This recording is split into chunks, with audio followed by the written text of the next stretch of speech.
Showtime. It's about that time. Let's go. You're right where you need to be. This is GCOM Radio. Hardest radio station on the planet. Yeah. Powered by Lyfeblood.com. We certified. And hosted by Nova Phoenix. Give them that flavor.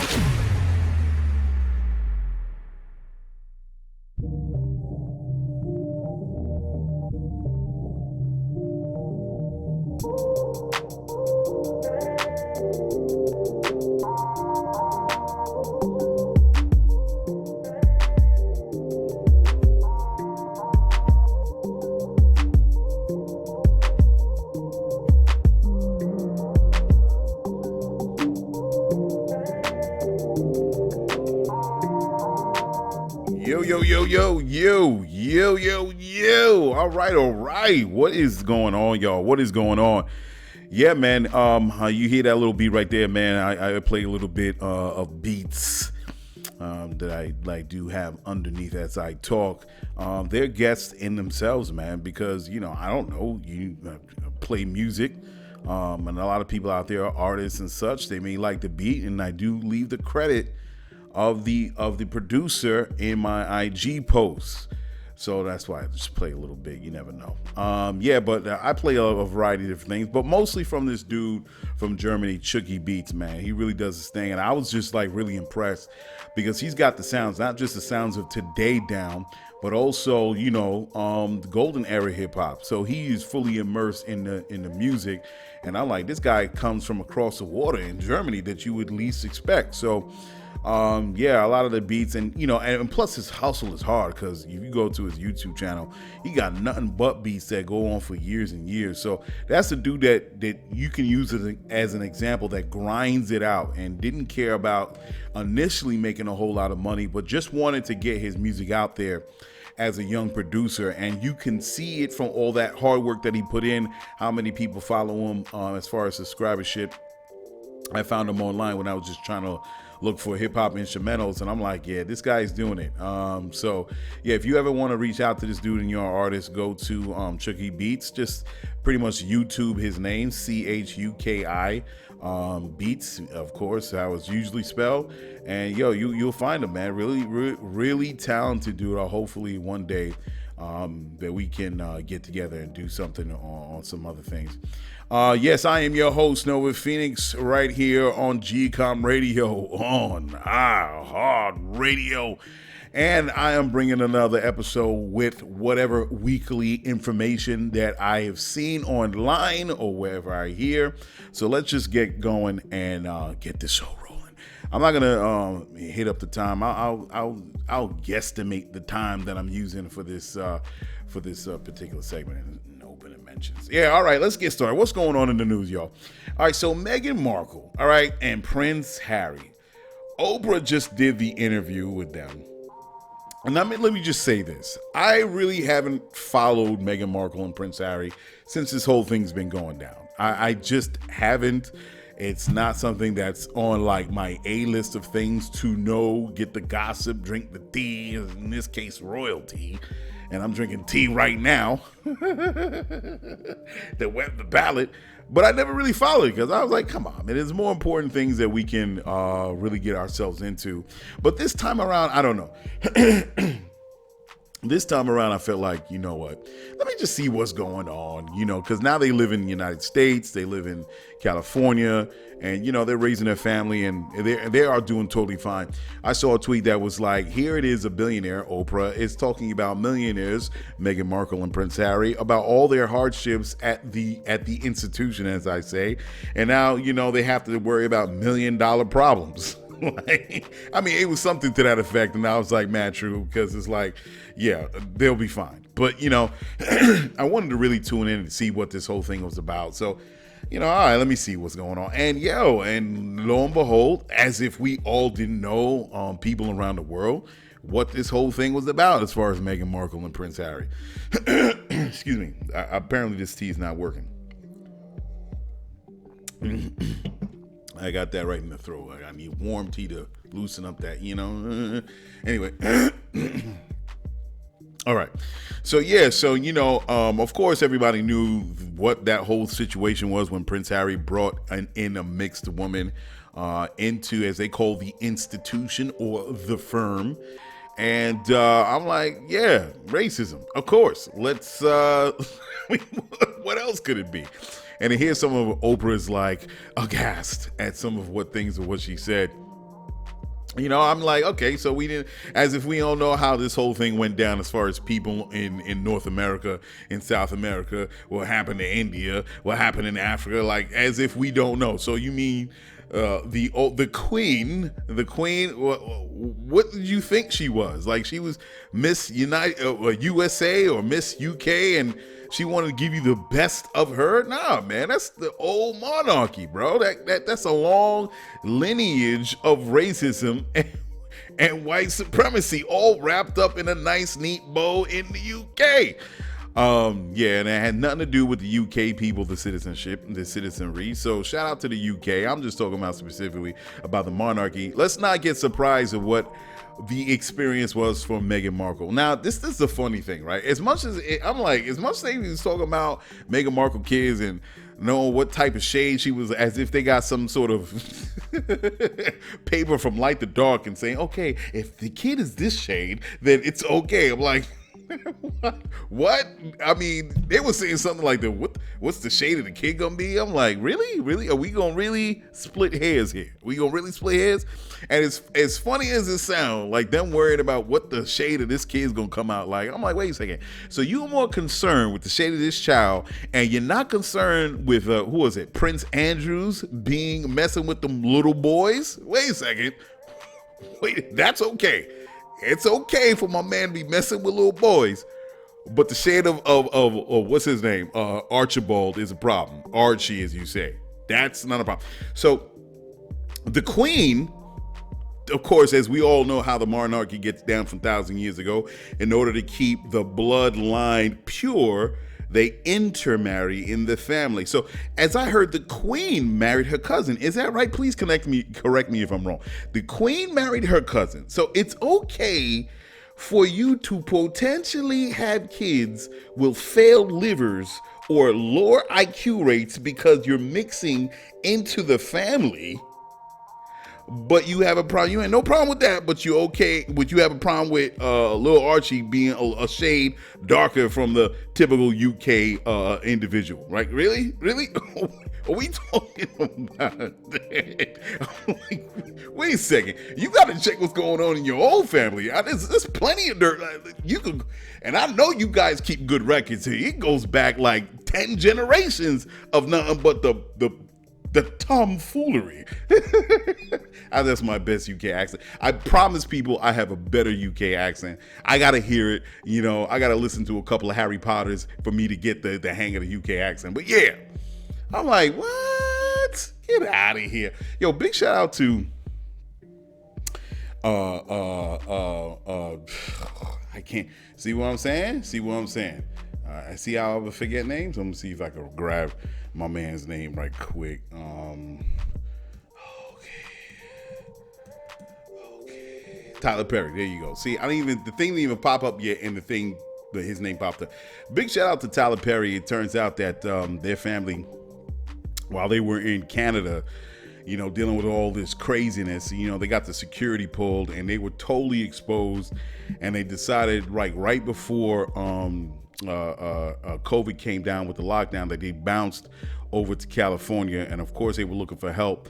And my man just, you know, he said, hey, look, stay in my home, and I'll give you some security, and don't worry about it. Situate yourself, and we'll work it out. And they stayed for like 3 months until they got everything set up. And you know, Tyler Perry is, that's a good dude right there, man. He hooked them up, you know. And big shout out to Tyler Perry, man. Good guy. I think that was beautiful.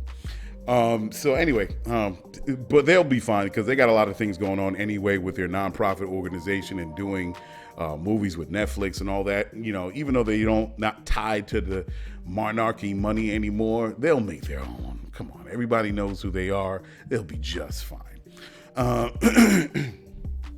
So, you know, it's interesting that I was reading an article, as I always do, checking things out. And I saw kids kids. It was an article about kids burning or parents allowing their kids to burn masks in a group. They were in surrounding, and you saw kids from 9 to 15 or something like that, 12 or whatever, 13, throwing masks in this pile and letting it burn in a fire. And I'm like, wow, check this out. Man. And it kind of reminded me of Nazi Germany with the burning of books, right?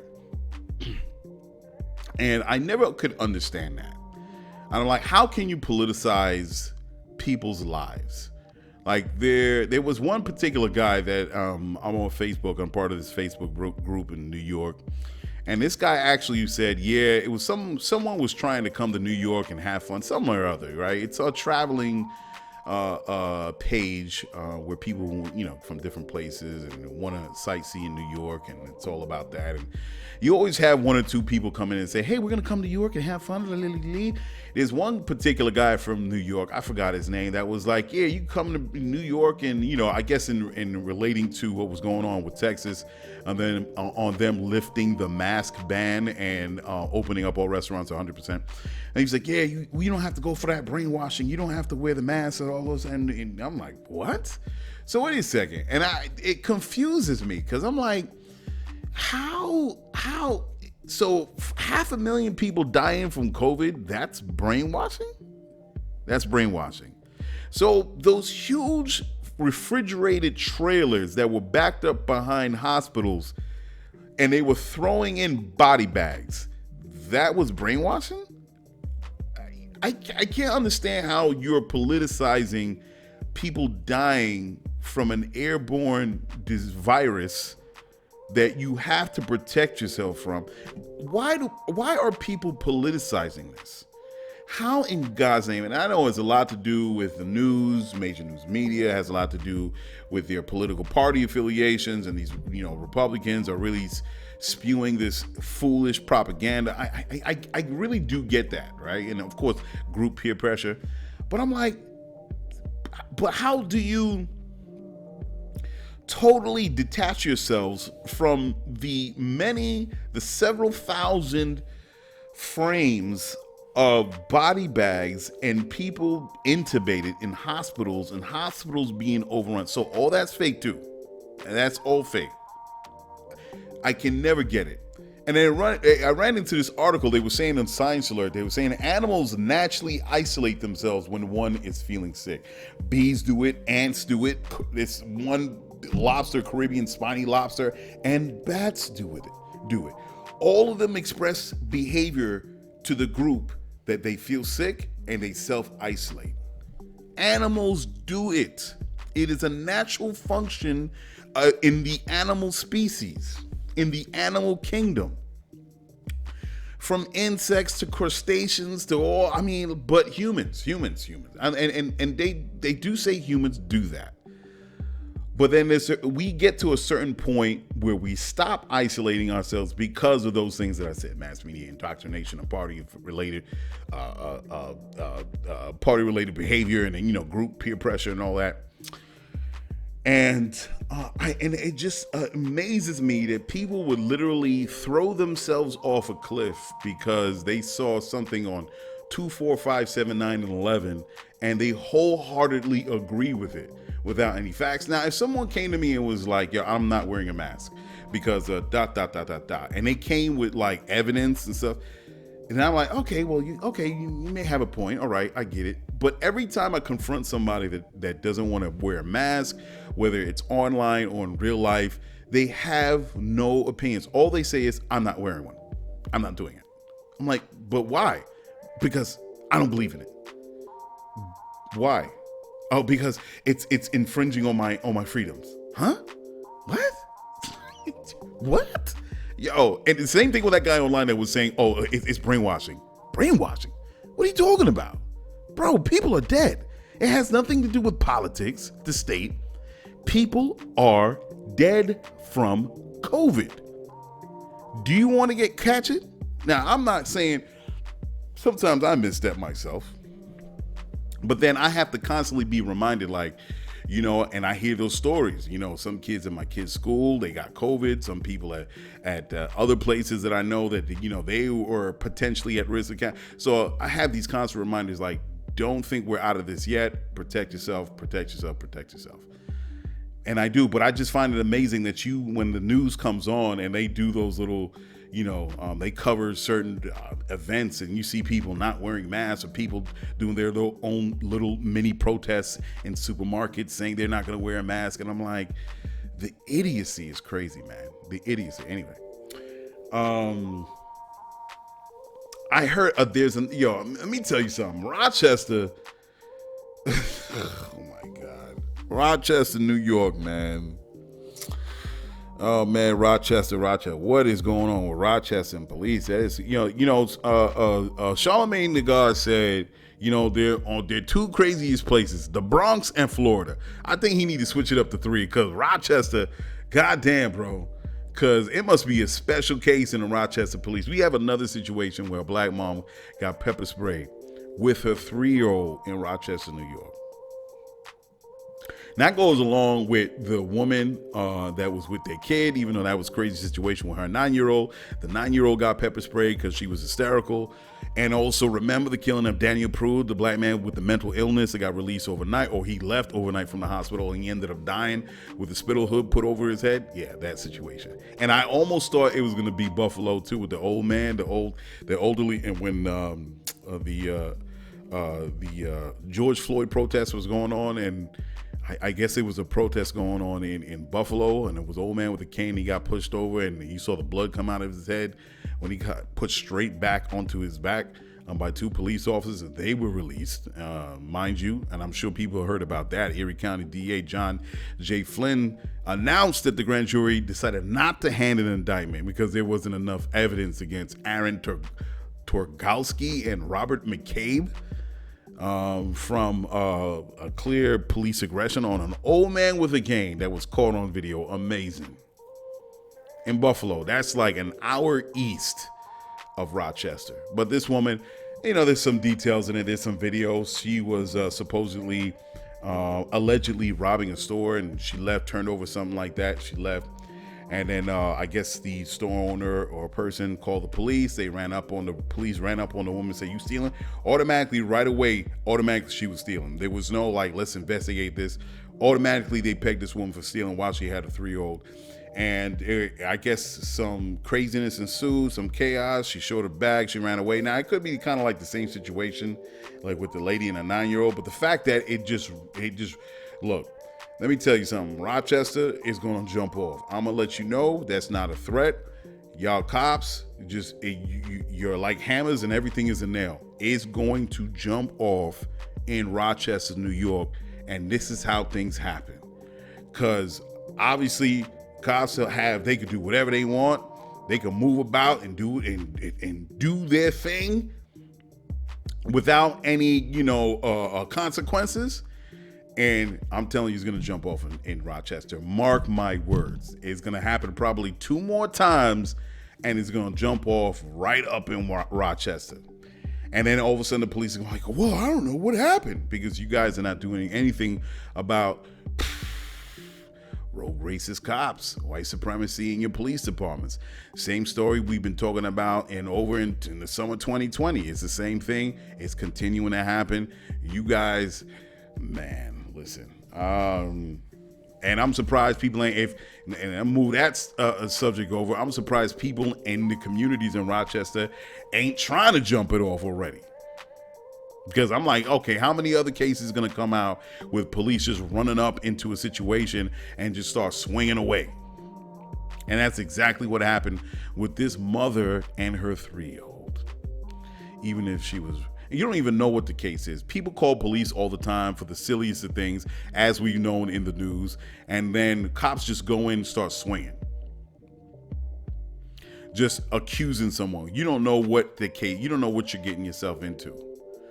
These cops could be getting themselves into this lawsuit, which they are getting themselves in a lawsuit, and could be a problem for the department. But then, the department's not going to do anything. Because when they get sued with a civil case or whatever case may be, a lawyer, a high-profile lawyer comes in and they're going to sue the Rochester, and then all that money is going to come out of taxpayers' pockets. which we're trying to change. So that's madness, man. That's just crazy. Yo,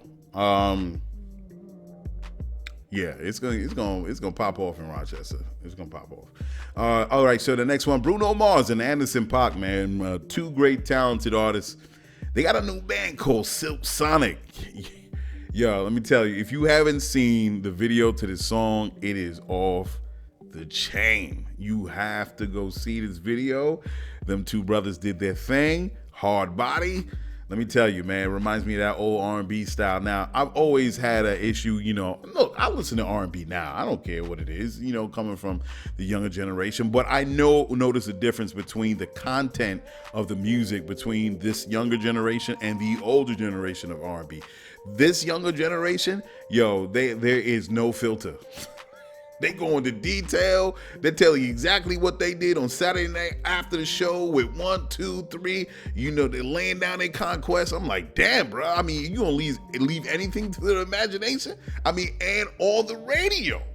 The radio know this. And you imagine that censored person, they're like, damn, I gotta censor half this song. I can't play this the way it is. So, Bruno Mars and Anderson .Paak, they go back to the old school, man. They go back to, when you can play a song and is double entendre, or exactly what they're talking about, but they doing it in the slick way where you don't have to censor a half a damn song. So it was really cool. Man, I had to play that back a couple times. So I'm looking forward to the full album, man. Silk Sonic, big ups. And am I right with Silk Sonic? Am I getting this right? Silk Sonic. Yeah, that's right. Silk Sonic. I'm right. Yeah, man. So big ups to these two, man. And one more thing, man. Where is this thing coming? They was talking on the Breakfast Club, I think it was. I don't understand where this thing comes from with Bruno Mars doing cultural appropriation. Where does this come from? Like, I don't know where it started. And that's the thing with the internet, man. The internet is great when you're really trying to get a point across, a message, or you have a goal to reach, where you want to crowdfund or something or other for a good social cause. But then the bad part about it is it just becomes an echo chamber of people just rattling off at the mouth, and all of a sudden the first person says it, and then 5 people say it, and then 50 people say it, and 5,000 people say it, and then all of a sudden it becomes this thing. And they're talking about Bruno Mars culturally appropriates, and I'm like, why are we just loose with this word? There are a lot of other people that are out there that we know that's in the culture or does hip hop music or R&B music or urban music, whatever you want to call it, that you can peg them easy for cultural appropriation, but yet him? And he's always shouted out his influences, the old style back in the 70s, the 80s and 90s and all that. And he does his thing well, very well. So I understand why people, every time this, he comes up, all of a sudden this conversation, please leave it alone. All right, Bruno Mars does his thing. He shouts out the old school cats, the people that he's inspired by, and he takes some of that energy and he creates his own thing on the way he does it. And he does it very well, man. So leave it be, man. People trash, man. People trash. Roy Ayers, Michelle Indigio-Cello, and Robert Glasper are going to headline a 2021 Brick Jazz Fest. It's a 3-day event that will take place downtown Brooklyn. Everybody from New York and Brooklyn especially knows where Brick is. It's right downtown on Fulton Street, man. Once you get off that Nevin Street train station, you hook a right. A couple blocks, you'll get to Brick, and it's Brick, the new style Brick, where they redesigned the front. You'll see it's very nice. I love it. So they're doing an event where it's a virtual event where these 3 will be headlining, and there's going to be a lot of other artists going to be there. Phony People, Keon Harold, Nakara presents Black Wall Street, Justin Hicks, Mason, and more. So you'll be able to view it from your house, from your home, and essential workers will be able to get a special discount for this event. I definitely want to go see that. I think that's going to be dope. Michelle is dope. Robert Glasper, of course. Roy Ayers. Those are, man, top of the line. Jazz was one of my first music genres that I listened to back in the day when I was young. My pops put me on. He was putting me on to Miles Davis, John Coltrane, Herbie Hancock. Oh my God, all the greats. Art Baker. Oh my God, I can't even remember all of them. Every one of them, man. What's my man name on the piano? Oh my God, I can't remember this brother on the piano. He had a very unorthodox style. I can't remember this guy's name, and it's gonna come up later. But yeah, anyway, man, definitely, that's gonna be hot, man. Love jazz. I like the old style jazz. Hate the new style jazz. Hate that new style, especially when they was doing it in the 90s, 2000s.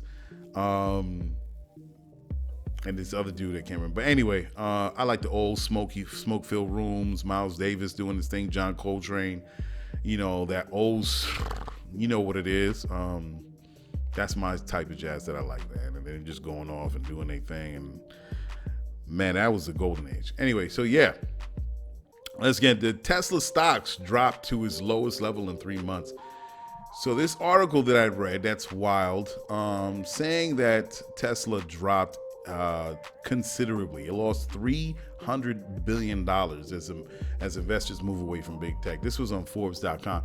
And I'm getting used to stocks, right? I like stocks, all right? I'm getting into the nature of stocks and the hustle of stocks, and that's dope.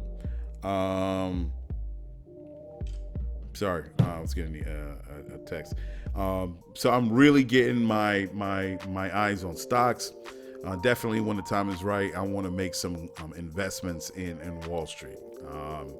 So that's big. But I never understood why Tesla took such a dive. They say even though what did he say? I got the article right here. Plunged along in 3 months. They said shares of electric car maker Tesla, last year's best performing S&P 500 stock, plunged to its lowest level in 3 months Monday as the broader market rallied. Yet another sign the recently booming market for tech stocks could be over. I'm like, huh? Well, you know, sometimes I never understand the nature of stocks, the ebb and flow, the ups and downs. And I understand there could be some outside influence or stimuli, if I could say, that can affect stocks. You know, as we know, with like oranges, you have bad weather in Miami or something or other. You get some information, and it's a newspaper that can affect the rise and fall of stocks. And in this particular one, I don't understand how it was doing so well, and all of a sudden, the Forbes is reporting that it's taken a nosedive, a considerable nosedive. But one thing that I pointed out that this article said, because they go into some key factors and possible reasons why the Tesla stock is taking a dip. Let me see. Tesla is down 2%, plunging 8% when billionaire. So it goes, Tesla shares are down 20% in the past week alone after plunging 8% Thursday when billionaire money manager Ron Barron, a longtime Tesla bull, who's declared the stock could swell 30-fold in its lifetime.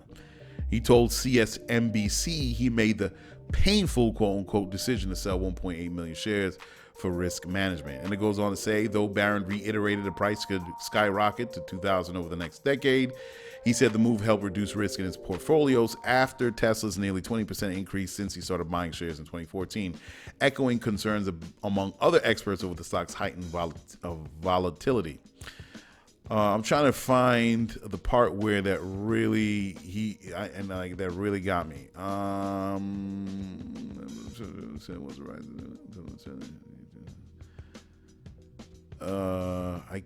Man. So he says, while the Dow Jones Industrial Average rallied by more than 400 points Monday afternoon, Tesla stock fell as much as 6% as momentum from the Saturday passage of the President Joe Biden's $1.9 trillion stimulus plan helped drive investors back into blue chips and cyclical industries like General Electric and moved away from big tech firms. And there was one part where it did state that it started around a couple of days ago, last Thursday, I think. That was the Tesla sell-off steepened. Said Thursday the inflation. I can't find it. So anyway, I was like, why all of a sudden is this taking such a dive out of nowhere? And I think there was one part that said, and I want to get this right. the one part that says something on last Thursday, he decided to dump the stocks because he wasn't sure of what was happening with the Tesla stock in the market. And I'm like, and I was reading it. I'm sorry, folks, if I'm missing it. I thought I would be able to find it. I should have plugged the paragraph and put it into my notes so I could read directly what I was trying to get at.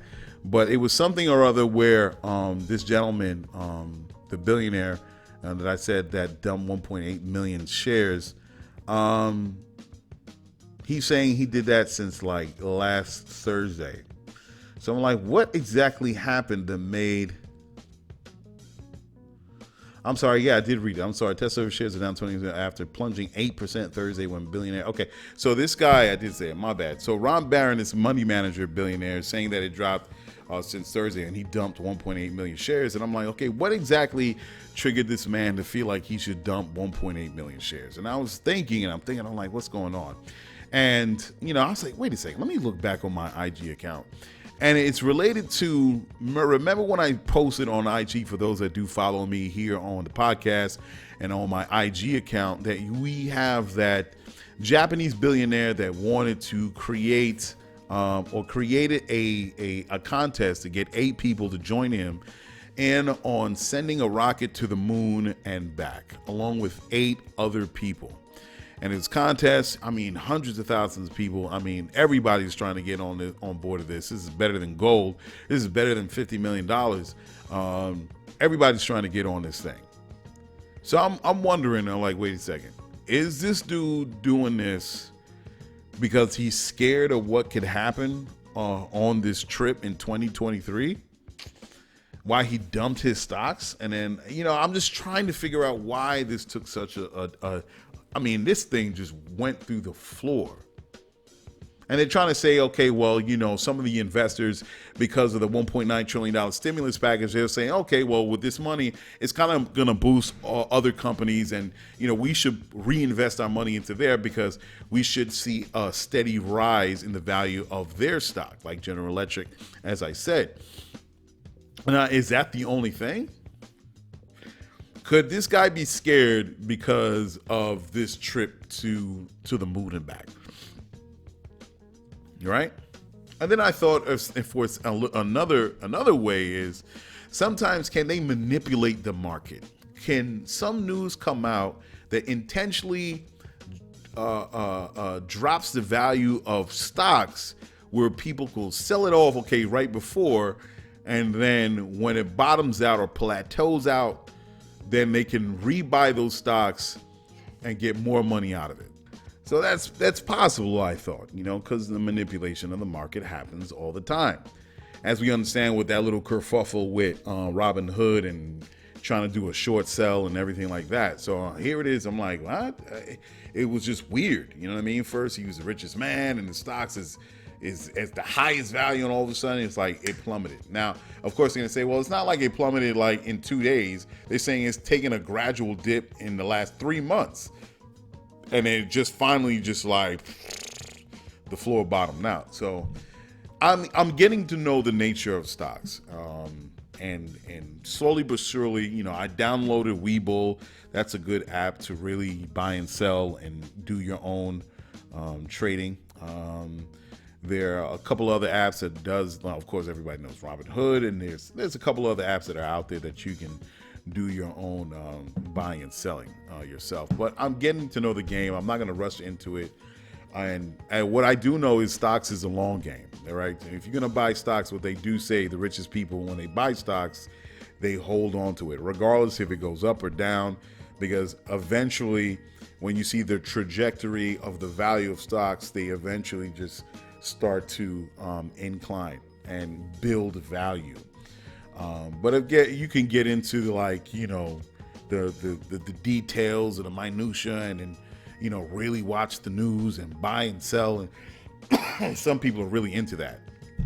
I don't have time to really get into, every day looking at news every minute of the hour and okay, so buy it and sell. I don't have time for that. If there's some really good tech stocks that are from startups or from businesses that are gaining some traction, I definitely will invest in those stocks and see where they go. Like, imagine being there at the beginning of Tesla which there was an article on that. There was a guy that freaking listened to a podcast of people in the market, and all of a sudden he heard about this young company, and he took his whole life savings and jumped the $30,000 into the stock. And what was that stock? That was Tesla. Now he owns $1 million in stock. So that was the story that came out in this article. So, things like that. I'm not going to dump everything in there, but, make some smart moves, throw a couple of thousand there, whatever, and see where it goes, yeah, and then talk to people. So stocks is a great place where you can dump your money to see what happens to it. And by the way, on segue, that's Bitcoin essentially. You know what I mean? You hear all these companies like all of a sudden like Elon Musk and all these other big institutions and rich people dumping their money into Bitcoin, because Bitcoin is digital gold. If you want to put your money somewhere and it'll appreciate, and these people are smart, they're looking at the market like anybody else, and they see it steadily rising. It was from $30,000, $35,000, $40,000, $45,000, $50,000. You're like, wait a second, let me see if I could just dump some money in there, and it's smart. So, Bitcoin is digital gold. We'll see how that goes. I'm watching myself. I'm watching myself on these other cryptocurrencies, and it's a new time, man. It's a new day. It's a new day. So I'm not gonna get into too deep what I'm thinking when it comes to that, but yeah. All right, so let's get into the next thing. Yo, Keri Hilson. Keri Hilson is about to drop a new movie on Lifetime called 7 Deadly Sins Story, Lust and Envy, based on a book, The 7 Deadly Sins by Victoria Christopher Murray. It's a movie about a woman finding love. And in this article, Keri Hilson loves the single life. I guess she broke up from her last relationship, and she's enjoying the time by herself and finding herself and being comfortable in her own skin. And so much so, she says, wherever she finds her new love, whether it's a boyfriend, eventually husband, she says she loves being by herself so much that she can actually envision herself living in a separate house apart from her husband or her boyfriend's house, just so she can enjoy living on her own. That is amazing. I mean, what y'all think about that? Could you do that? Could you, if you're in that situation, could you actually buy 2 separate houses on the same property, and that's his house and it's her house? And whenever she drives you crazy, you just be like, yo, I'm out. And you you jet over there and you're on your side, and you don't have to see each other, and Can y'all do that? If you're in that position financially, of course. Okay, let's be more realistic for those that can say, no, but we're not gonna buy 2 houses. We don't have that money. Okay, can you live in separate bedrooms? So your bedroom is on one side, her bedroom is on the other. Can you live in separate bedrooms and be cool with that? When you piss her off, you don't have to sleep in that room. You could go into your own room, and you can have your own room. I think that's kind of cool, to tell you the truth, because you don't have to hear nothing. I don't want that picture there. I like that picture. No, I don't like that picture. I want a TV in my room. No, I don't want a TV in my room. I want a yoga section in my room. I don't want a yoga section in my room. There's so many different ways where you got to try to figure out, and you got to compromise. Don't you think it would be better if you can have your own room? Don't you think? It's not like you're not going to sleep in one room, of course. But when she don't want to deal with your coney ass, you just take your pillow and you go right to your room. You got your computer in there, you got the TV, you got the desk. Come on. Let's be adults about this. It doesn't have to be, but what? I think that's cool. But teach that. What? You hear that? Yeah, the wife is listening to that. I don't see a problem with this. What's the problem? Be like, yo, get out. No problem. I'm going to my room. I think there would be so much peace. It would be, you could avoid the edginess and the uncomfortableness, and you just don't feel like it happens. It happens when you're married. You don't feel like dealing with each other. You hear the other one listening. You have your own section. So yeah, man. So we'll see what happens. Looking forward to seeing that Keri Hilson film on Lifetime. Let's see how that goes. Let's see how that turns out. All right, so last but not least, before we get out of here and get into some music, man, I've been going on for a little bit. But yeah, man, our lawmakers, they getting rough and tumble, man. I just shared on my Twitter that matter of fact, last week, what am I talking about? I shared last week on my Twitter on them trying to, some of the southern states, man, they getting wicked. They trying to impose some laws to change these voting rights laws, and Stacey Abrams has been on it, man. Stacey Abrams is not talking about just Georgia, but she's talking about Iowa, I think, and also Arizona. And in Iowa, it says they want to limit early voting period from 29 days to 20 days. And since 3 years, it has been further reduced. 3 years ago, it was 40 days. It was 29. They're going down to 20 days. It's crazy. The other thing is that most mail ballots to be received by Election Day rather than counting votes postmarked by Election Day that arrive by noon on Monday following the election. They want to deal with that. They say they want to do voting sites will be closed. Instead of 9 p.m., they want to close it at 8 p.m., a whole hour ahead. And election officials are banning from sending out absentee ballots request forms unless requested. They're saying satellite voting sites will only be set up if enough voters request it and will be removed from voting lists if they miss a single general election and don't report a change in address or register as a voter again.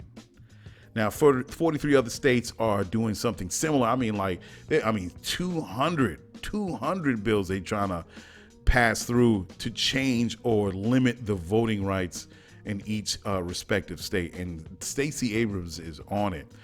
And that's just, and I looked at Iowa. It's a heavily Republican state. Biden lost by, I think about 15,000, 20,000. So it's not like it's an equal balance between Democrat and Republican. But just to know that in other states where you have a heavy Democratic regions, for instance, Georgia, is something that we should be concerned about. And Stacey Abrams is saying, contact your local legislators and let them know how you feel about what they're trying to do by destroying the democratic process. And you can actually go to, and I'm going on my Twitter here, if I can find it, to stay up to date on efforts to protect their voting rights. And this thing, oh man, I'll put out, it's voter suppression bills, and it's a whole list. It's called Voter Suppression Bills, How to Help Outside Georgia.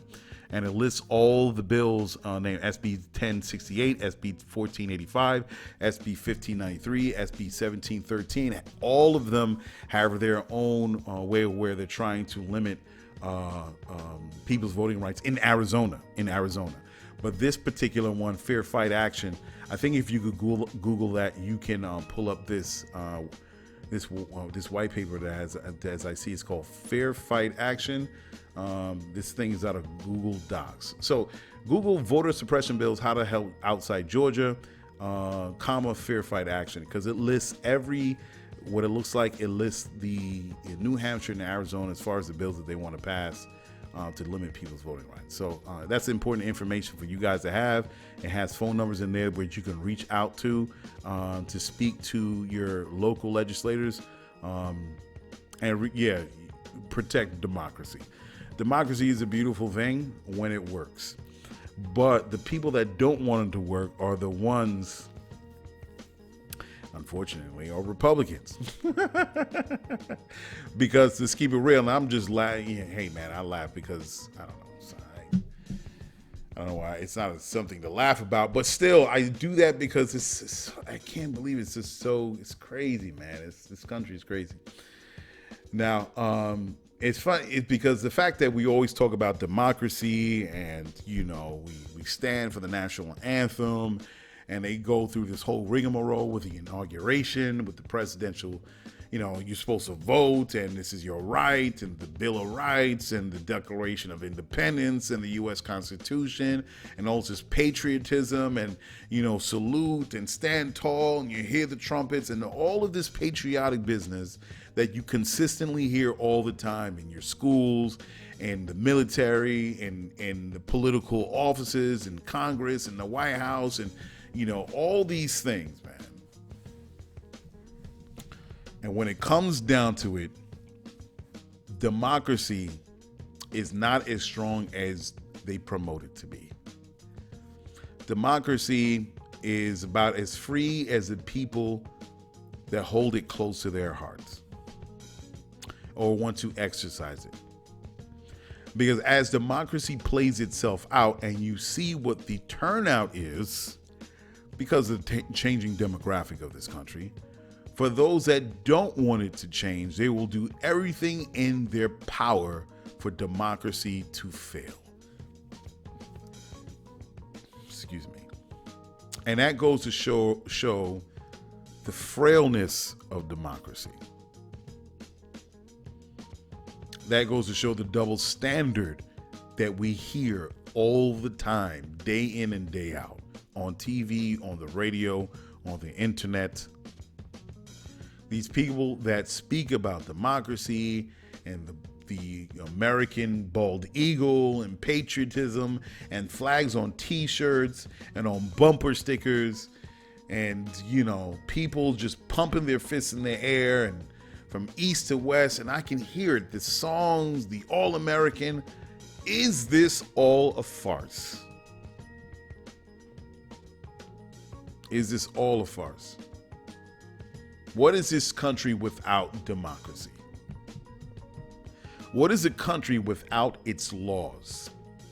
What is a person without laws to govern themselves to ensure that you have justice and fairness?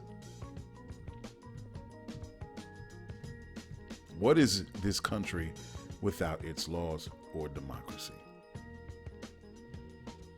That I've been learning since they were teaching me the national anthem. And I can think of Whitney Houston killing it at the baseball game so many years ago when she was alive. I mean, she destroyed that song. Nobody has ever topped her when she sang the national anthem. Let me see where it was at. Whitney Houston national anthem. I'm sorry. That was Super Bowl 25. That was Whitney Houston sing. I'm not even national anthem. My bad.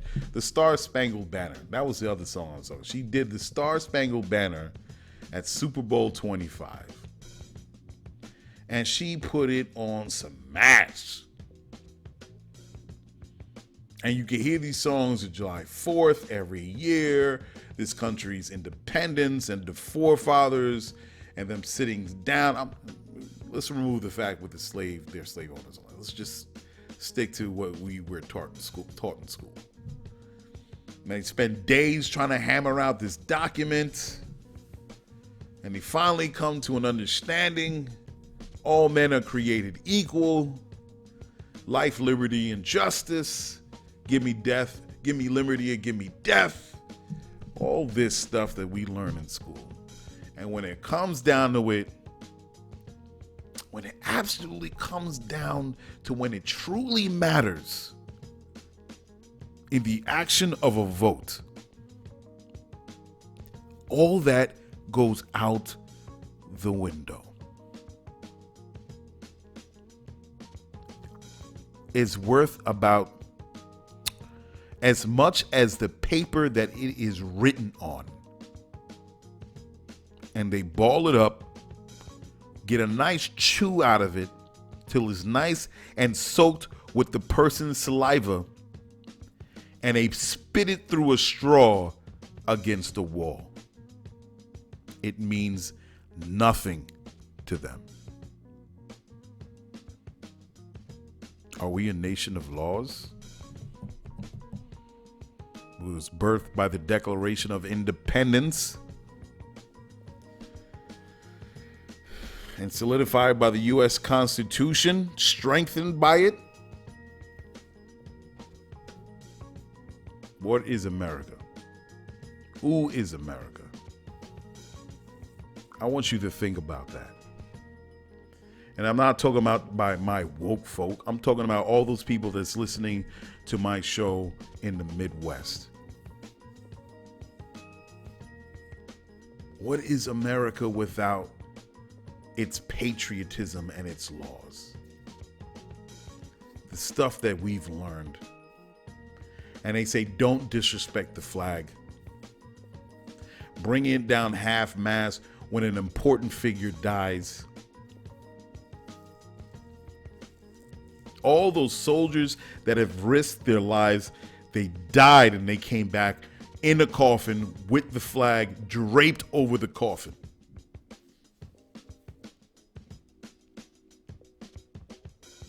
And you see the 21 gun salute.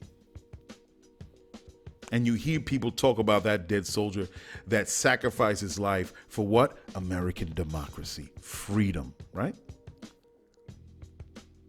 What is America without its laws? Okay. Yeah, so we're going to get into the first couple of songs for the show. We're going to get into Lil Mo. You know who Lil Mo is. There's nothing more to say. Everybody, when I say Lil Mo, you know who it is. Well, she got a new song out. The song is called Broken Heart. Listen up. It's always going to be dope when it's coming from her. And right behind Lil Mo is my man Shama Noel. And this is an old joint off of his album called God's Playlist. It was released in 2013, but I heard it. I was like, yo, dopeness. You got to hear it. Shama Noel with his song The Last Dragon. So we're going to get into Lil Mo with Broken Heart and follow it up with Shama Noel with The Last Dragon.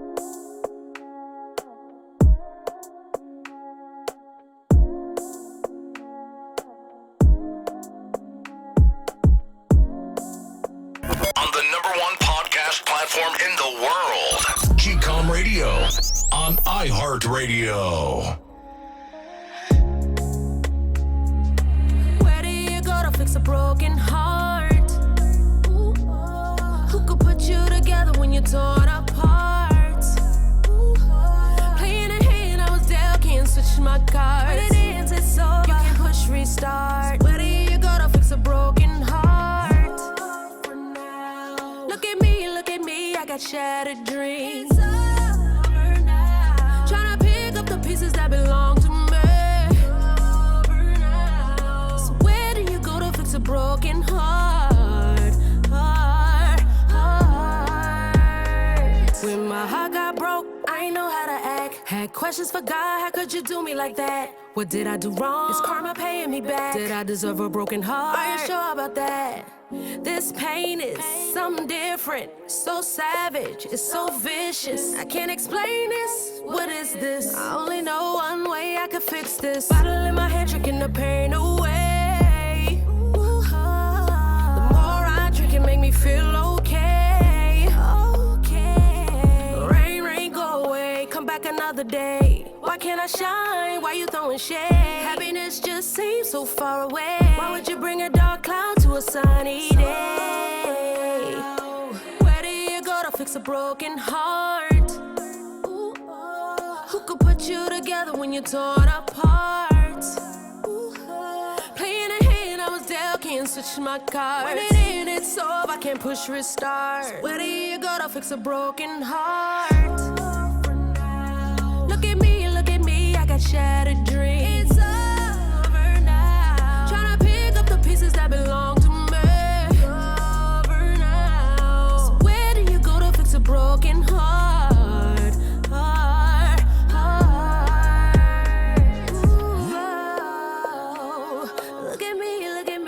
Shattered dreams. Trying to pick up the pieces that belong to me. Where do you go to fix a broken heart?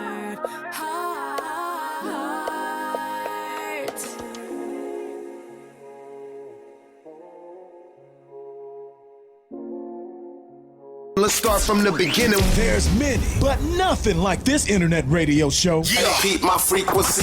GCOM Radio. Y'all know what's up.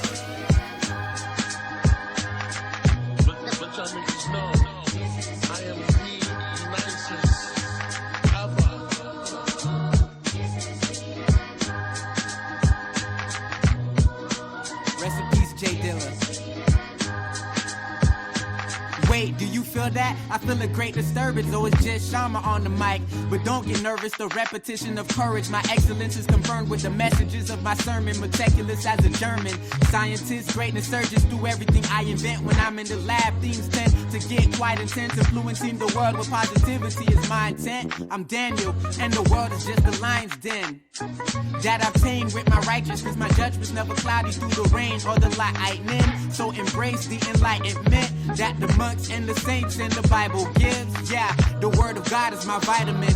The world is scarred with its mindlessness. The earth revolves around violence and its vice and sin. The curse resolves when we all praise the most mightiest. Murder all, no mercy, not even the slightest bit. Serving y'all publicly, flying a private jet. First of all, I'm a combination of viruses. Third of all, we skip seconds cause it ain't rhyme with this.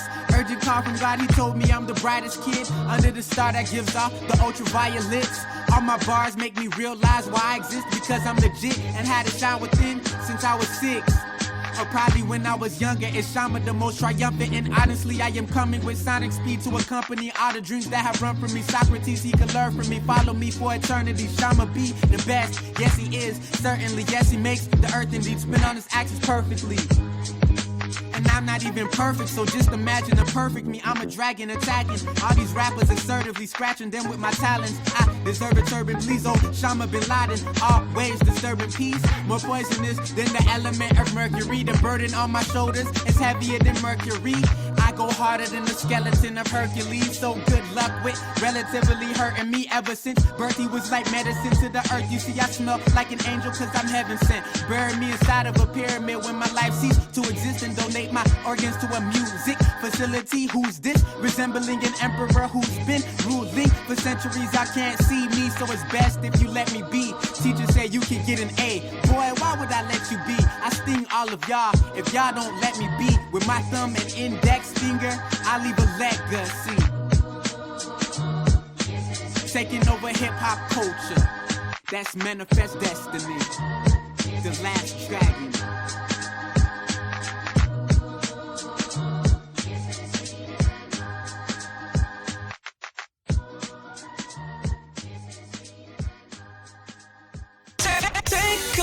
This is GCOM Radio, powered by Lyfeblood.com. Come join, be a lifer.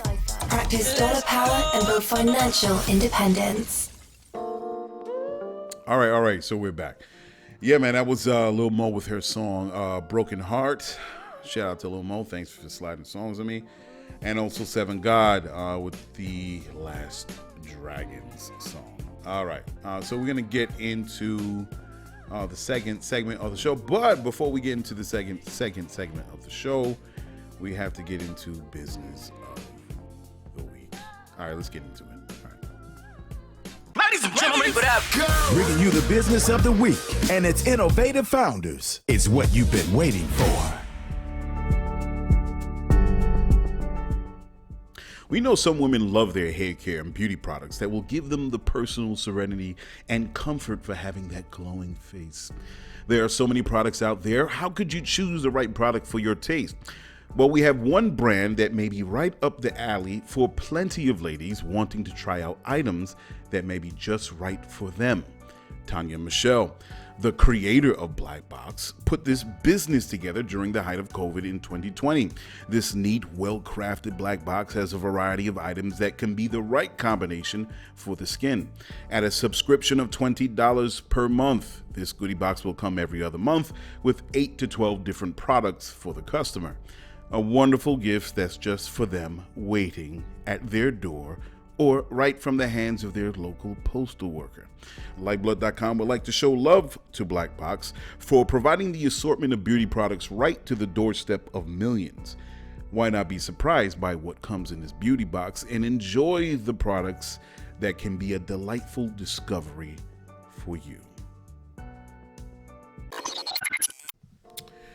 Okay, man.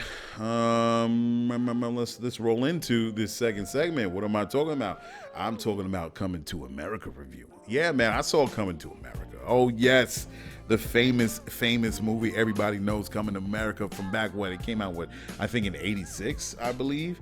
And, of course, Eddie Murphy and doing his damn thing with Coming to America. A classic, not a black cinematic classic, but an American cinematic classic with Eddie Murphy, Arsenio Hall. I mean, everybody was in that movie, and all the characters that they played.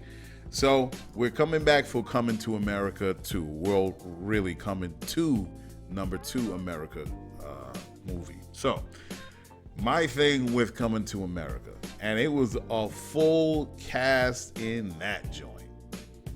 Everybody was in there. Let me see who was in there. So, of course, Eddie Murphy and Arsenio Hall. You had Jermaine Fowler, Leslie Jones, Tracy Morgan, Shari Headley, of course, beautiful woman. Still beautiful through all these years, no doubt, man. As they say, black don't crack. Oh, man, I should have had some more tea, man. Because this show I got... Oh, man. I don't understand what's going on today. Wesley Snipes, James Earl Jones, John Amos, Tiana Taylor. I mean, it was packed. The cast was packed with some really dope talent. So I'm going to separate it. I'm going to get into the good parts and the bad parts. So what we want to start with? I think we should start with the bad part. Let me see here. The acting. Some of the acting was not good. I don't know. I think some of the accents. Oh my God, the accents were horrible. The African accents. I'm like, I don't know. There was certain people that I think it was Arsenio Hall, man. Arsenio Hall was like, yeah, you know what? I could do this thing, but there was certain parts where he was like, I just don't care. I'm just, them cats. Oh my God. When you get to a certain age in your career and you're old school and you're, you're skilled and you're learned and you just have those badges on your chest, it's like, you have the room to not give a fuck. And I swear the accents was like, the only person to me that really did up the accent, it was okay, not the best, but in comparison to people in the cast in the movie, it was Wesley Snipes, man. Wesley Snipes is doing his thing, and I loved Wesley. Oh my God. Well, we're gonna we'll get to that. So yeah, I don't know, man. The acting was suspect. I had some good laughs and some jokes. Overall, it was okay. The jokes, I think some jokes came, they came off a little flat, expected, half-hearted. It was, the problem is the first Coming to America went so well. It was immortalized as a classic piece of cinema. It's hard to try to top it, man. It's hard to try to top it. And I don't know, man. Some movies, they just fire on all cylinders, and everyone that's involved, from the director to the cast, behind the camera, in front of the camera, all these things play a part in having like a classic movie. And Coming to America, the first one, it was funny from beginning to end. And, this one, if you're going to do a sequel to a classic film that was over 25 years ago, you got to make sure, like, yeah, I want to outdo the next one. But, I don't know. I think, as you get older, it's like, you have this long list of work that you've done after Coming to America, all these other accomplishments. So you feel like, well, I have nothing to prove. This is just for, I guess, the fans. You know what I mean? So there's not that extra edge to really make like a dope flick. And you notice that in the cast. You notice that in the writing. It just, to me, it like, the jokes didn't didn't hit for me. You know what I mean? But I did laugh in some of them. I did definitely laugh. There was some like, oh yeah, that's funny, okay. But overall, I'm like, man, it wasn't, in comparison to Coming to America, it was just like not drop down, like hilarious, gut bustingly funny. I didn't understand like the running to Queens part. Like, I don't want to give away the movie, but there was a part in it where let's just say they're traveling, and it makes it seem like Africa is like right next door to America. I'm like, what? Wait a second. I didn't get the time. I'm like, I don't know about that, but my wife was watching it. She was like, no. I don't know. I was just like, damn, people just get going to America like it's around the corner. Yeah, so that was one of my things that I peeped early. I'm like, maybe I'm tripping, but yeah, that's a fast plane, I tell you. That Royal plane is fast. I guess you could say some people thought the portrayal of African Americans were a little crass, obnoxious, low class. But I didn't take anything from it. I mean, you have two separate, I guess, the character makeup. You have the people in Zamunda, and you have people in America. So in order to show that conflict or getting some funny out of the difference of these two groups of people, so you have to have them different. You know what I mean? It's like what like for instance, it was what's her name? Leslie Jones's character. She was Mad Hood. But then what it would have been if Leslie Jones played the opposite of that. If she was like the prim and proper coming from Queens, and all of a sudden she meets Zamunda, which they're supposed to be the prim and proper because they're super rich. Like, I mean, you don't have like, it's just too similar. Now, if it was totally opposite and she played that hood part, well, she played it well. She's a fabulous actor. I can't see it. You can't act like we don't have hood people. You know what I mean? You can't act like that. So in the African jokes, I guess, with Hakeem and Semi, I thought they were a little old, a little dated, trying to get cheap laughs. And I guess that goes with the jokes. I'm like, the jokes in the barbershop. I'm like, we did that before. That was in the first one. I think you kind of gotta raise the bar a little bit when it comes to having some sort of jokes with. That's how I felt. That's just me. I chuckled some, but mostly I was just like, yeah, I've heard these jokes before. You know what I mean?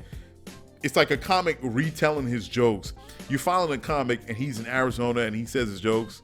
And then at the end of his tour in New York, he says the same jokes. And it was like, yeah, I heard that like 10 cities ago. It's like, that's how I felt about some of these jokes. It was like, yeah. There was a cheap laughs from before. You got to do something different. I heard some people that had some issues with the misogyny in it as far as a bad part. But I guess that wasn't, I guess I shouldn't have it in this section as bad. Because, I mean, you got to have something serious, right? Some serious parts in this comedy, right? To give it some weight. But I guess that's not bad, but that's more of, looking at it from, doesn't that exist anyway, the misogyny? In real life, there are some countries that don't have women kings or queens, right? It's men that holds down these royal roles, these positions. That's true. And I thought it was dope how they kind of, again, I'll get to that part. But yeah, I don't, they were saying that was bad and misogyny was in it. I guess, I don't know. The other thing, Eddie didn't seem like Eddie. There wasn't that fire and flame. And I guess that goes into the jokes part at the beginning, what I was saying. That, that young Eddie was hungry, man. He was, if he was pushing that envelope to get those laughs and get those jokes. And this Eddie was just like reserved and kind of, he didn't have that punch, you know what I mean? Not to say that he can't do funny stuff. Like when I saw Dolomite, I really loved Dolomite. I saw classic Eddie in that. And from the first second to the last second, I loved Dolomite. But in this one, it was more like he was pulled back and he didn't want to give, classic Eddie. Even if Eddie Murphy didn't want to do young Eddie, he would say, you know what, that's why I think sometimes Eddie just doesn't want to do, they want him to do stand up. And I don't think Eddie, I think Eddie has gotten to the point where if he was trying to do stand-up, he would go back to the source material, but it's been what? Since he was doing Raw, what was it, the 80s? It's a different audience now, man. It's a different energy. And you run the risk of insulting people, and then you're gonna have, I'm gonna use the SJWs come out and really say, oh my God, Eddie, you did that before, kind of like with Kevin Hart's situation. So I think Eddie's like, he wants to do it, and he's hearing his buddies saying you should go out there, but I just don't see that from Eddie, man. And in terms of acting, I just didn't see that in him in this one. And there was some peaks like, oh my God, I see Eddie, but he didn't really like open up and blossom and just really.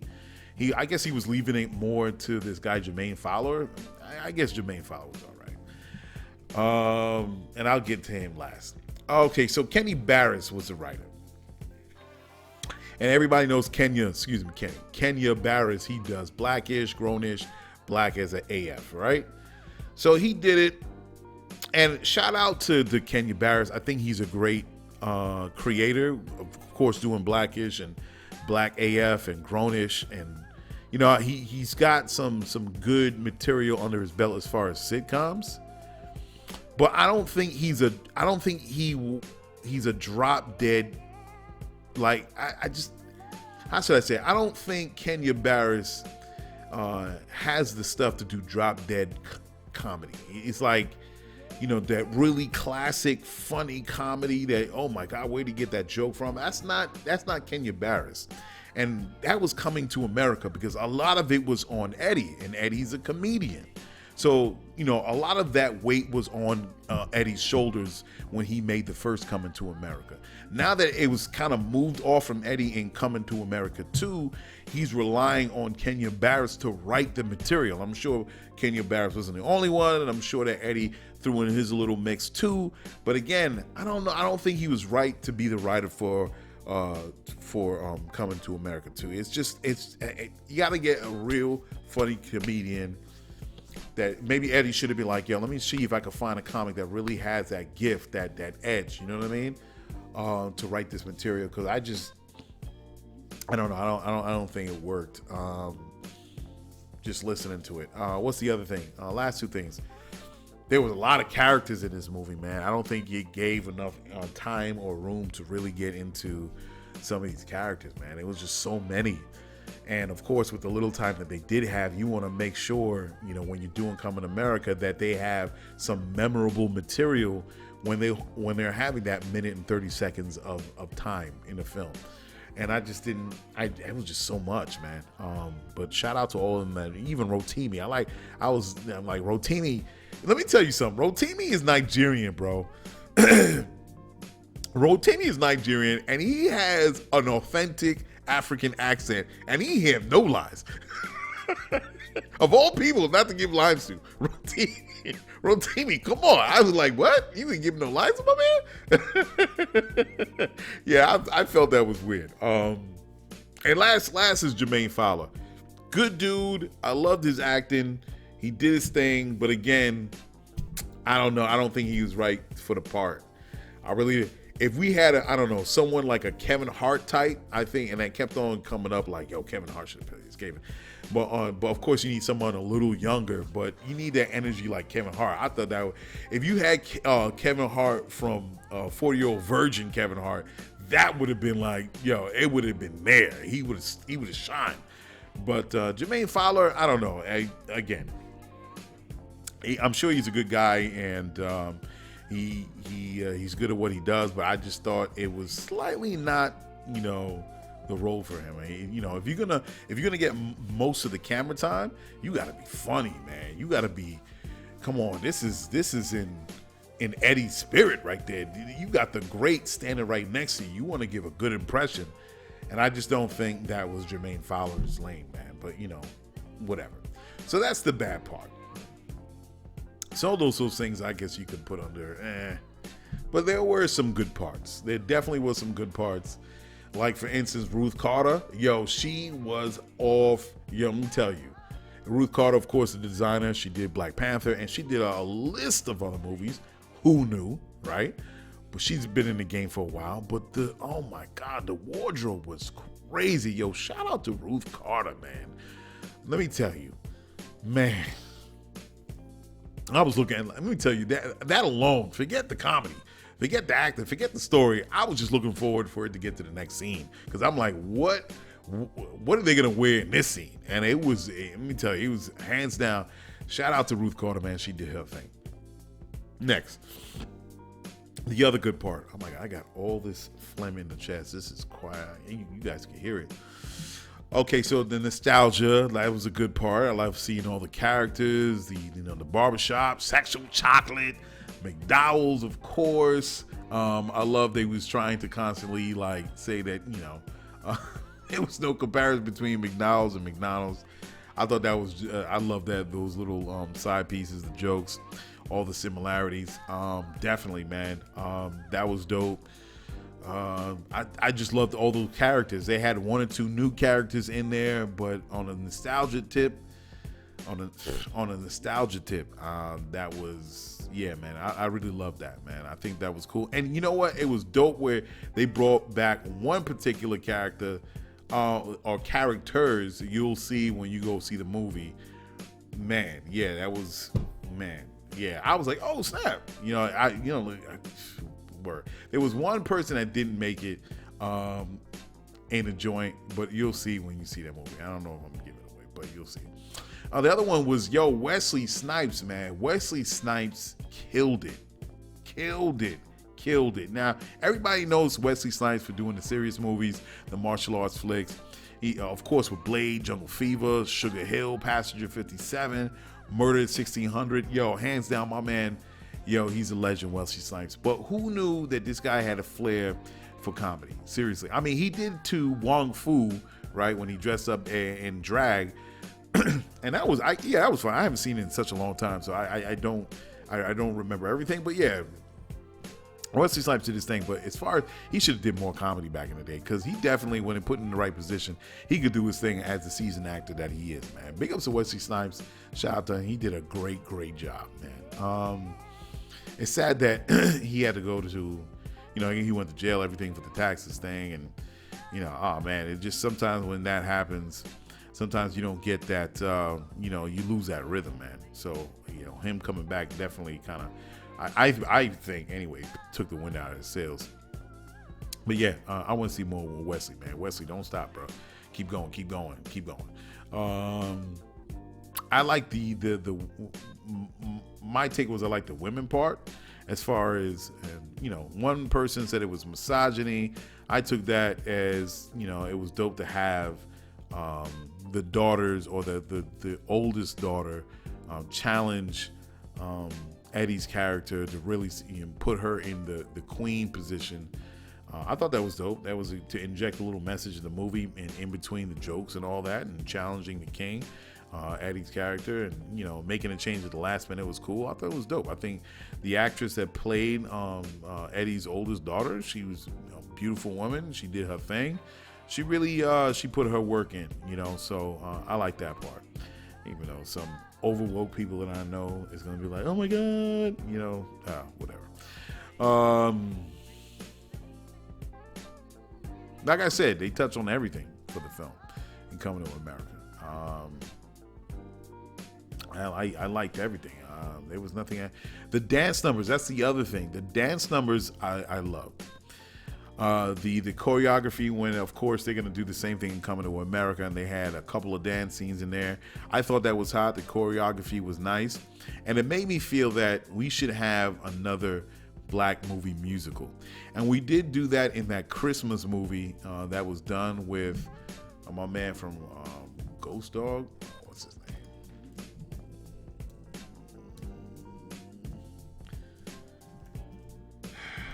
I never remember people, man.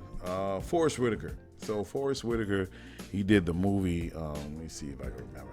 And I saw that. I thought that was a great. I liked it. Christmas movie, Jingle Jangle. So I thought that was dope. That was a musical. But let's try to get another black musical going, man, with some rap, with some singing in there, with some choreography, and really do it up. I don't know in what way, but I think it would be dope. So, that's what I got from the dance numbers in the Coming to America. So, yeah. So, overall, I guess, how do I feel about the movie? It was definitely not Coming to America. And I think even if it wasn't centered around Eddie Murphy and Arsenio Hall and all the original characters in Coming to America, my thing, if I was Eddie, I would have, took the time to put this together, get the right writers, the right actors, not rush it. Of course, everybody, once Eddie says, hey, you want to be in Coming to America, everybody's going to be like they want to be in it. But my thing is, if I want to top a film in my first one that was a classic, I want to make sure if I come back and I bring this, blow the dust off this film, I'm going to make sure I'm going to just, make it equivalent or better. But it wasn't there. It wasn't there. And I think Eddie did it more for the fans. And it was like, it just, this is Eddie, man. This is like Father Eddie. This is like old, I kind of think of him as Odin from the Thor movie. He's like an old warrior in his game. He doesn't have to prove nothing. He's like, whatever. I'll do this for the fans. And in no disrespect to Eddie, man, it's just that he's been there, done that. And, the way, from what it sounds like, from what I've seen, he was giving it to all the young talent. And he was like, man, I did my thing. I'm just doing this to open the floor up to some new talent. And I'll just be, play my character again. But, if that's the way it's going to be, man, hand it off to the people that's going to really carry on that legacy, man, where they could be like, yo, let's do a Coming to America part 3 and 4. You know what I mean? So I just didn't get that from this movie. And, everything that I heard, I love the movie. I love the nostalgia. Big ups to Eddie, big ups to everyone that was a part of this movie.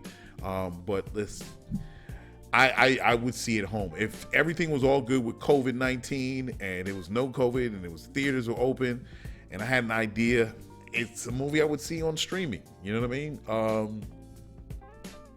I would have spent $20 on it, man. I'd see it at home. If I saw a piece, my homeboy said, yo, I got a clip, and I wasn't sure, I'm like, I'll watch it at home. You know what I mean? But yeah, that's just what it is. So that's my take on the film. I guess if I wanted to give it a 1 to 5, 5 being the highest, 1 being the lowest, I guess I give it... a 3, 2.8, 2.7, something like that. That's just my take. Yeah. All right. So let's get into some other music. Let's get into this. We're gonna get into Flash, I'm a Die King, and right behind Flash is a Nico. And Nico, I played one of her other songs, and I forgot she gave me 2 joints, and I got a hold of it. I've totally forgotten that this other song is called Motion. I think it's dope. Listen to it, and we'll be back with the last segment of the show. All right, folks, we'll be right back. I'm not just a talker. I practice this. That's why they can't deter me. They can't threaten me. They can't promise me. They either have to kill me. You can't kill an idea whose time has come.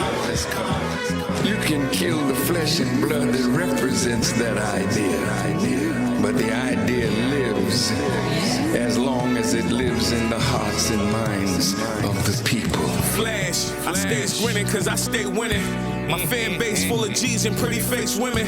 I'm who they mention when they talking great penning.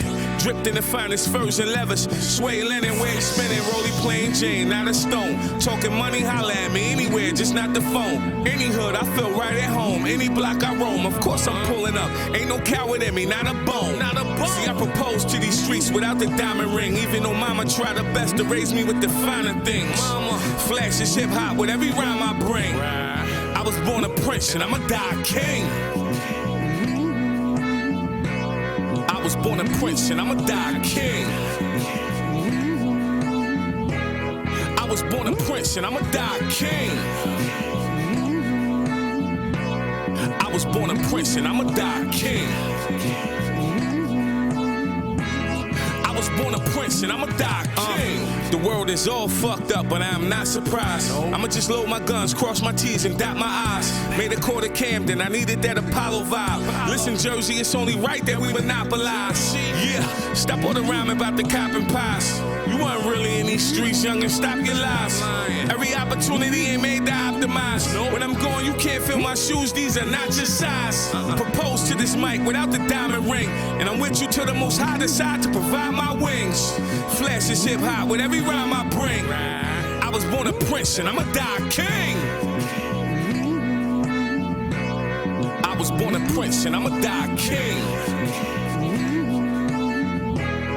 I was born a prince and I'ma die king.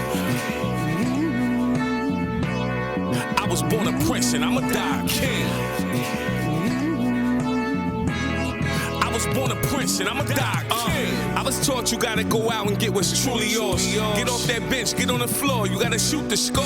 Now I don't do this for the Gucci store, I'm too mature. Just trying to rearrange my way of living like some new decor.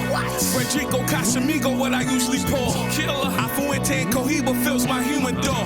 Wifey said we far from broke, no need to move the raw. Say full account secure, a couple here, a few offshore. That's why I took the knee with the diamond ring. Cause you prove the grass is much greener on your side of things. Flash is hip hop with every rhyme I bring. I was born a prince and I'ma die king. I was born a prince and I'ma die king.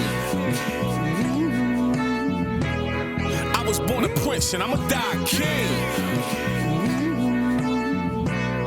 I was born a prince and I'ma die king. I was born a prince and I'ma die king. Long live the king! Long live the king! Long live the king! Long live the king! Long live the king! Long live the king! Long live the king! Long live the king! Long live the king! Oh man, Check this out. we're going in with another one. It's on. GCOM Radio.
A GCOM exclusive.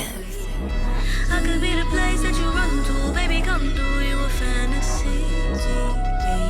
Call you wave, then drown in it. Your connections infecting my godliness. Can you feel it? 'Cause I see it.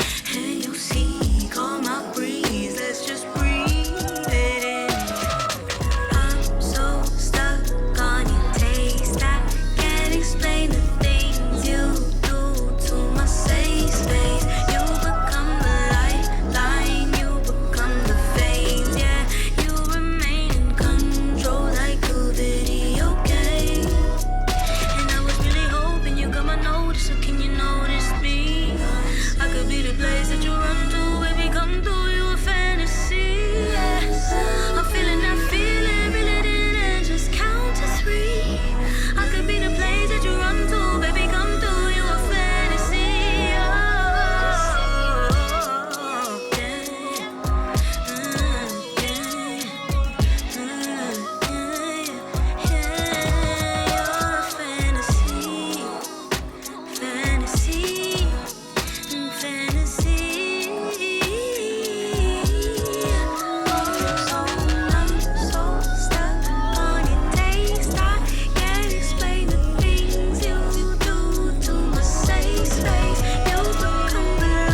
right. Yeah, man. So we're returning.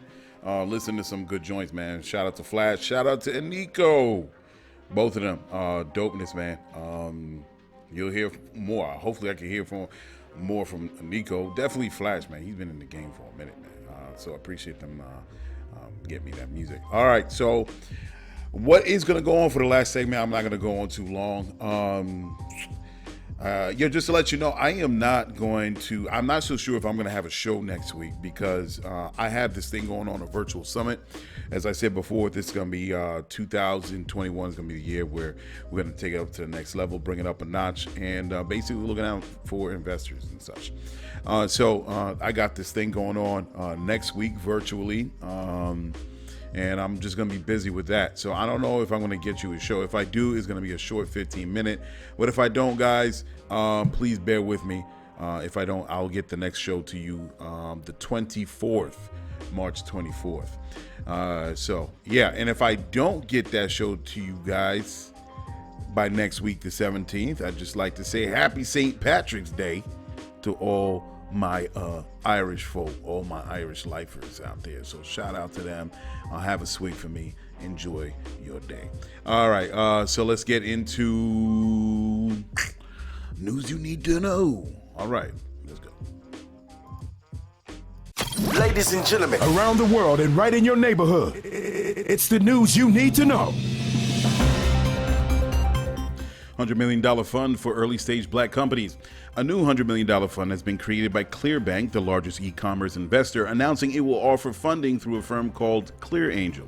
By using artificial intelligence, they plan to gather and fund 5,000 black businesses within the next 2 years.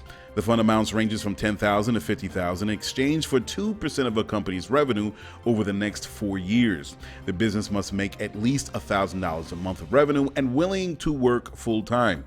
Andrew D'Souza, ClearBank's co-founder and CEO, says, quote, "We've invested $1.6 billion in more than 4,000 companies, but had to turn down 10 times more founders than we funded because they didn't meet our revenue threshold." He continues, Clear Channel is our first product for early stage founders from all walks of life who are seeing initial traction but don't have the experience or network to raise an angel round or get into Y Combinator, unquote. ClearBank has helped several businesses such as Tracy Pickett of Hairbrella, Brandon Deal of TFIOM, Patrick Robinson of Pasco, Mark LaFleur of True Local, and Olubukola Adieri of BYFNE Swim. Go to angel.clearbank.com for more info. China increases lead in innovation. Last year, China has overtaken the United States as the top filer of international patents, a key measure of technical innovation. Even with the spread of COVID, a record 275,099 international patents have been recorded, making a 4% rise in filings from last year. WIPO, UN's World Intellectual Property Organization, says among the leaders other than China and the United States, Japan, South Korea, and Germany trail behind in international patents. The smaller filers have also seen an increase, such as Saudi Arabia, Chile, Singapore, and Brazil. Computer tech has accounted for a large share of the listed patents, followed by digital communications and medical technology. As far as pandemic-related trends, the latest numbers is not connected to COVID in any way. There should be clearer tabulations in the 2021 filings. And that is the news you need to know. All right, so we're back. So, last bit, I'm not going to go on for too long, man, because I want to get out of here and do some things. I was checking out this piece from another thing, this Charlemagne piece, and, scrolling through IG, and it was this dope joint that he had a little clip of this Ohio representative. And my man was basically laying down all the law to the folks up in the Capitol. And basically saying Representative Tim Ryan was like, what's going on? Why is it so hard to pass this labor law bill, whatever, which I'm going to look into. just to get into the details of why his frustration was such at a high degree. And I understand, we all know what the deal is. And he was basically saying CEOs in 1970s made 35 times of what the workers did. Now it's like 300 or 400 times, and it's such a problem to pass a labor bill that works out for the workers, for the employees. And as I said, Lyfeblood.com, as it builds up, it's going to be an employee-focused business. We need a new type of CEO, and there's just a couple of things. And I think I spoke about this before, but I think it would be great, to really get into as we start building up Lyfeblood.com. So what would this look like for employees? I'm always for flexible work hours, man. And I've had this conversation with people before, and people are so stuck in the old ways. Even the employees don't see that they should get more. But I believe in flexible work hours, man, because people got lives, man. Their lives are not all about their job. Other thing I believe in is work at home programs. Of course, COVID introduced us to teleworking, and I don't see that going anywhere. There was a few articles that came out that said businesses are going to open their doors in a couple of months, and not a lot of people of course not a lot of people want to go back to work, but I understand. But I think they only do that because they have leases that they can't break out of. But companies are definitely saying in the coming years that they're going to shrink their place in the leasing world, office leasing world, because then they realize, it's like, wait a second, people will work from home and business as usual. Yeah, we don't need to spend $1 million a month. So yeah, man. So I definitely going to be work at home programs for Lyfeblood.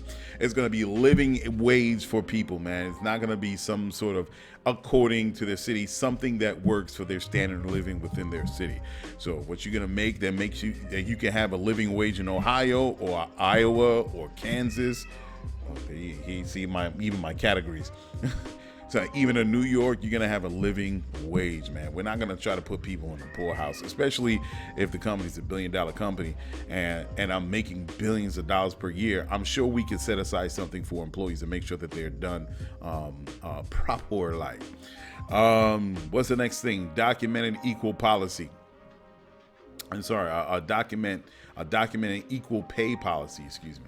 I think definitely we got to be on the same page when it comes to making sure that people that get paid equally for doing the same job, especially when it comes to women and men in the workplace.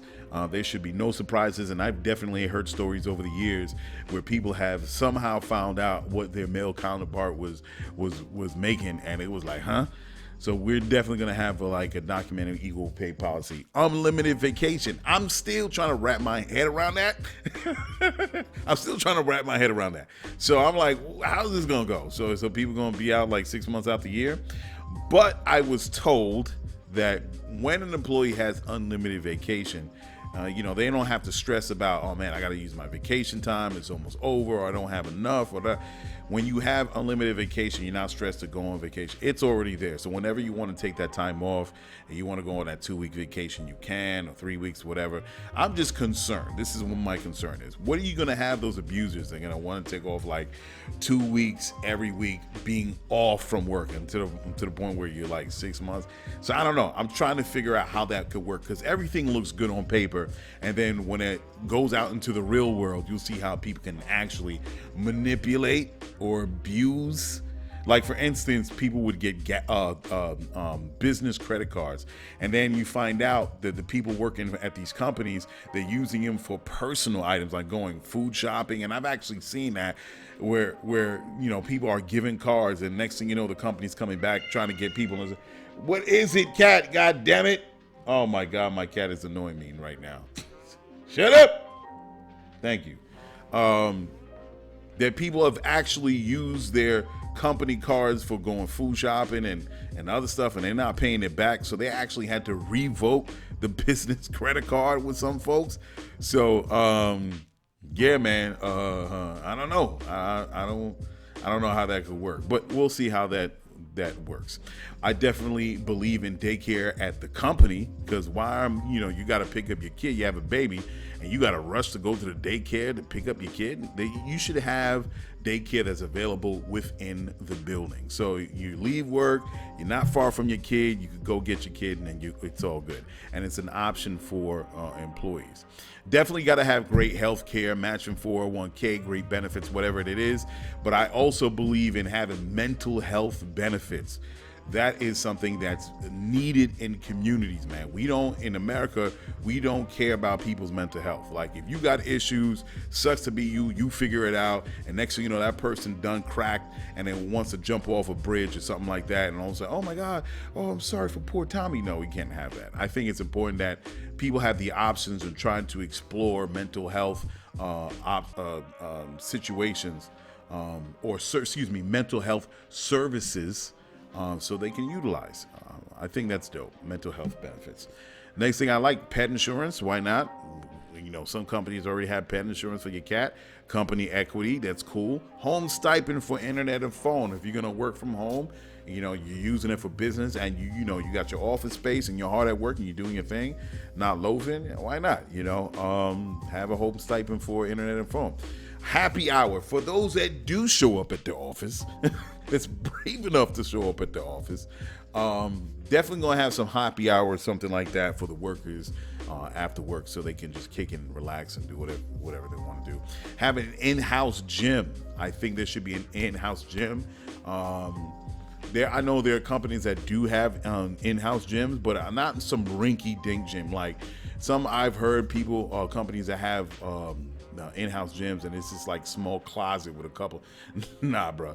I'm talking about a full-fledged gym with treadmill, bike, rowing machine, free weights, all that, where you can work out, man. It's up to you what you want to do. Sometimes you don't have that time.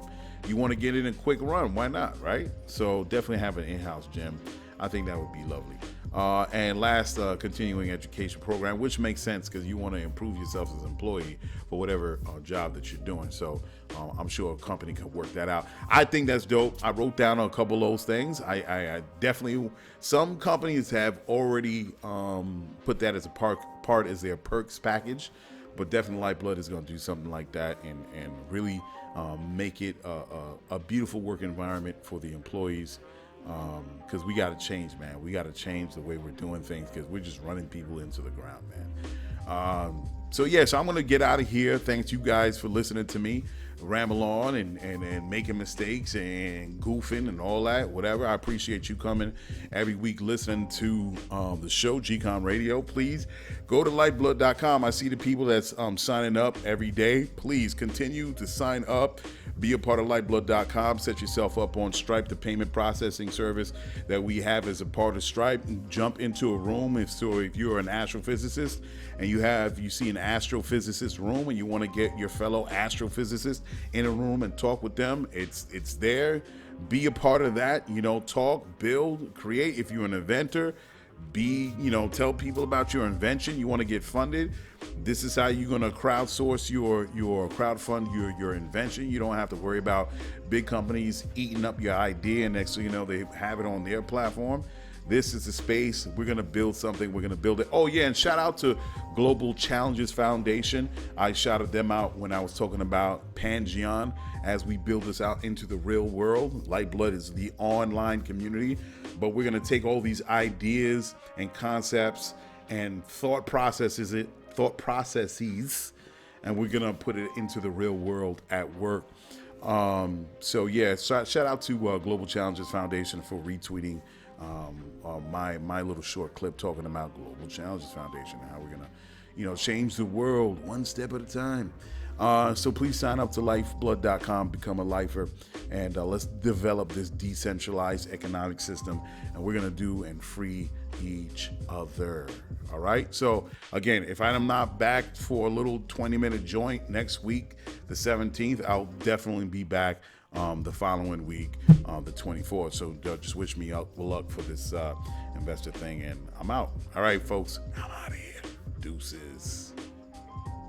Yo, check it. You just listened to GCOM Radio, powered by Lyfeblood.com for the global community. We worldwide, baby. See you in the next go round. From right here to your town, we out.